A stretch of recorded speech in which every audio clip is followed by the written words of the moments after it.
ചിലർക്കുള്ള ഒരു സംശയം ഞാൻ പറയാം. ചിലർക്കുള്ള സംശയം എന്താണെന്ന് വെച്ചാല് നല്ല സമയവും ചീത്ത സമയവും ഉണ്ടോ എന്നാണ് പലർക്കും സംശയം. ബൈബിളിൽ നിന്ന് ഞാനത് വ്യക്തമാക്കാം.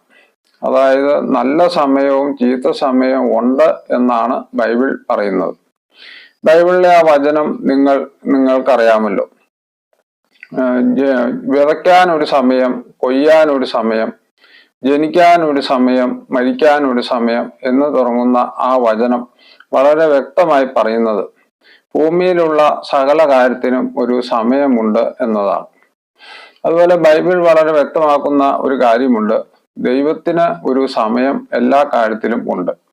ആ സമയത്തെ ദൈവം തക്ക സമയം എന്നാണ് ബൈബിളിൽ വ്യക്തമാക്കുന്നത്.